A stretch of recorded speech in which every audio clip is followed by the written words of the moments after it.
এদিকে টানা 4 দিনের ছুটিতে শেষ দিনও রাঙামাটি বান্দরবানে বিনোদন কেন্দ্রগুলোতে বেড়েছে দর্শনার্থীর সংখ্যা। পার্বত্য অঞ্চলের প্রাকৃতিক দৃশ্য উপভোগ করছেন তারা।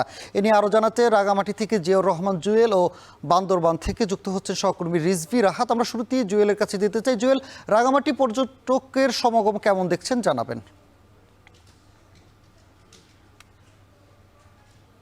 সানি, পাহাড়, ঝর্ণা, হ্রদের শহর রাঙ্গামাটি। এখানে যেমন দক্ষিণ পূর্ব এশিয়ার সবচেয়ে বড় কৃত্রিম জলাধার রয়েছে ৭৩২ বর্গ কিলোমিটার আয়তনের। একই সঙ্গে এখানে সবুজ বনবনানী, পাহাড়ের ভাঁজে ভাঁজে রয়েছে অসংখ্য ঝর্ণাধারা। মূলত এই যে প্রাকৃতিক পরিবেশকে দেখার জন্যই সারা বাংলাদেশ থেকেই পর্যটকরা এখানে আসেন। এবং তারা যেটি করেন যে সাপ্তাহিক যে ছুটির দিনগুলো রয়েছে এর বাইরেও টানা ছুটির সময়গুলোতে এখানে পর্যটকদের উপস্থিতি থাকে একেবারে উল্লেখযোগ্য সংখ্যক। এবার যেহেতু ৪ দিনের টানা ছুটি রয়েছে, গত ২৬শে সেপ্টেম্বর থেকেই রাঙ্গামাটিতে পর্যটকদের উপস্থিতি বাড়তে শুরু করে এবং গত ১ তারিখ, ২ তারিখ, ৩ তারিখ এবং আজকে ৪ তারিখে সর্বশেষ দিনে এসেও আমরা দেখেছি এখানকার যে আবাসিক হোটেল, মোটেল, রিসোর্টগুলো রয়েছে সেখানে শতভাগ বুকিং। বিশেষ করে রাঙ্গামাটি শহরে ৫৬টি হোটেল, মোটেল রয়েছে। একই সঙ্গে ১৭টি ইকো রিসোর্ট রয়েছে। এর বাইরে প্রায় শখানেক হোটেল, রিসোর্ট রয়েছে আমাদের আরেকটি অঞ্চল সাজেকে। এর সঙ্গে যুক্ত আছে আমাদের কাপ্তাইয়ের যে জাতীয় উদ্যান। এই ৩টি পর্যটন কেন্দ্রকে ঘিরেই রাঙ্গামাটির এই পর্যটন ব্যবসায় এখন মূলত যে পর্যটকদের পদচারণা একেবারেই মুখর বলা চলে। রাঙ্গামাটি শহরের যে ঝুলন্ত সেতু এলাকা যেখানটায় আমি দাঁড়িয়ে আছি, এর সঙ্গে আছে পলয়েল পার্ক, আরণ্যক, রাজবন বিহার এলাকা, সুবলং ঝর্ণা এবং বলা যায় যে নতুন যেটি একটি পর্যটন স্পট সেটি রাঙ্গামাটির থেকে কাপ্তাই সড়কে আসামবস্তি যে সড়কের যে একেবারে হ্রদ কেন্দ্রিক যে পর্যটন যে শহরটি, রাস্তাটি সেটি আসলে মানুষ উপভোগ করতে এখানে আসেন। সারা বছরই পর্যটকদের আনাগোনা থাকলেও সেটি আসলে দৈনিক ১০ থেকে ১২,০০০ হয়। কিন্তু এই যে টানা ছুটিগুলোতে বিশেষ করে ঈদ, পার্বণ এবং যে পূজা যে সময়টুকু থাকে সেখানে আসলে ৫০ থেকে ৭০,০০০ পর্যন্ত পর্যটকদের উপস্থিতি হয় বলে আমরা জানতে পেরেছি।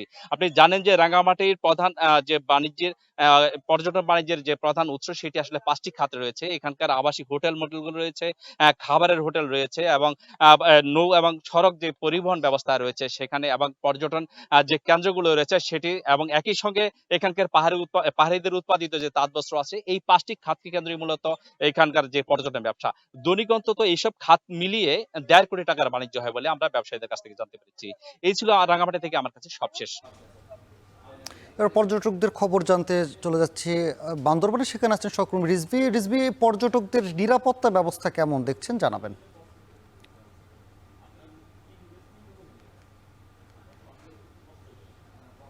পুজো এবং সাপ্তাহিক ছুটির শেষ দিনে কিন্তু শত হাজার হাজার পর্যটকের ভিড় কিন্তু পাহাড় কন্যা বান্দরবনে। আমরা সকাল থেকে দেখতে পেয়েছি এখানে যে ৪০০ পর্যটকবাহী গাড়ি রয়েছে। সকাল থেকে কিন্তু তারা পর্যটককে বিভিন্ন বিনোদন কেন্দ্রগুলোতে কিন্তু তারা ছুটে গিয়েছেন। তো মূলত গত কিছুদিন আগে কিন্তু কি কারণে পর্যটন স্পটটি খুলে দেওয়াতে কিন্তু শত শত পর্যটক এবং বাইকাররা কিন্তু এইসব পর্যটক কেন্দ্রে কিন্তু তারা ছুটে যাচ্ছেন। তো একটি বিষয় জানিয়ে রাখি, পর্যটকদের নিরাপত্তার জন্য কিন্তু জেলা প্রশাসন, পুলিশ প্রশাসন এবং টুরিস্ট পুলিশ কিন্তু কাজ করছেন। মূলত এই নিরাপদ বাংলাদেশ যে সেনাবাহিনী রয়েছে, দুর্গম যেসব এলাকা অঞ্চল, পাহাড়ি অঞ্চল রয়েছে সেখানে কিন্তু যারা পর্যটক যাচ্ছেন তাদেরকে কিন্তু সেনাবাহিনীর পক্ষ থেকে কিন্তু তাদেরকে নিরাপত্তা দেওয়া হচ্ছে। তো মূলত জানিয়ে রাখি, বান্দরবন, মেঘলা, নীলাচল এবং নীলাচল, শৈলপ্রপাত, কিন্তু নীলগিরি, তমাতঙ্গি, চিলকাদান সহ প্রত্যেকটি পর্যটন স্পটে কিন্তু হাজার হাজার পর্যটক কিন্তু মুখর রয়েছে পাহাড়কন্যা বান্দরবানে। মূলত কিউগার্ডেন পর্যটন স্পটটি খুলে দেওয়াতে এখানে যে ক্ষুদ্র ব্যবসায়ী এবং ব্যবসায়ী রয়েছেন তারা স্বস্তি প্রকাশ করছেন। তো মূলত যে ৪ দিন আজকে সাপ্তাহিক ছুটি এবং পুজোর শেষ দিনে ৪ দিনে কিন্তু বান্দরবনে প্রায় ৫০ কোটি টাকার ব্যবসা হবে বলে আমাদেরকে ব্যবসায়ীরা জানিয়েছেন। হোটেল হোটেল মালিক সমিতির সাধারণ সম্পাদক যিনি আমাদেরকে যেমনটা জানিয়েছেন, আজ টানা পঞ্চম দিনের মতো কিন্তু তাদের পার্ক হোটেল কিন্তু তারা বুকিং রেখেছেন। মূলত পর্যটকদের নিরাপত্তার জন্য এখানে কাজ করছেন বাংলাদেশ পুলিশ এবং জেলা প্রশাসনের পক্ষ থেকে কিন্তু কাজ করছেন। তো আরেকটি বিষয় জানিয়ে রাখি যে এখানে যে ৪০০ পর্যটকবাহী গাড়ি রয়েছে পর্যটকদের জন্য, তারা কিন্তু সকাল থেকে কিন্তু বিভিন্ন বিনোদন কেন্দ্রগুলো তারা ছুটে গিয়েছেন। এখানে আরেকটি বিষয় জানিয়ে রাখি, বান্দরবানের যে ইকো রিসোর্ট গুলো রয়েছে পর্যটকদের অন্যতম পছন্দের একটি ইকো রিসোর্ট গুলো তারা পছন্দ করে থাকেন। তো মূলত এখানে যে ইকো রিসোর্ট গুলো রয়েছে তা আগামী 1 সপ্তাহ ধরে বুকিং রয়েছে বলে আমরা জানতে পেরেছি। আরেকটি বিষয় জানিয়ে রাখি, বান্দরবানের লামা উপজেলার যে মেরিন ড্রাইভ রয়েছে ওখানেও কিন্তু শত শত পর্যটক ইতিমধ্যে কিন্তু তারা ঘুরে বেড়াচ্ছেন।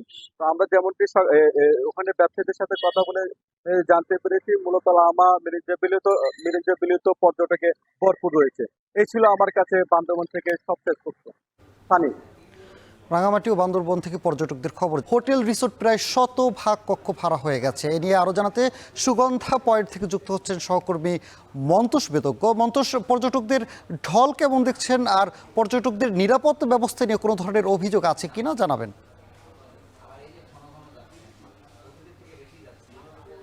সানি, টানা 4 দিনের অবকাশ এবং এই অবকাশকে ঘিরে আজকে পর্যন্ত বিপুল সংখ্যক পর্যটক কক্সবাজার ভ্রমণ করেছেন এবং ইতিমধ্যে শত কোটি টাকার বাণিজ্য হয়েছে বলে এখানকার হোটেল মালিকরা আমাদের জানিয়েছেন।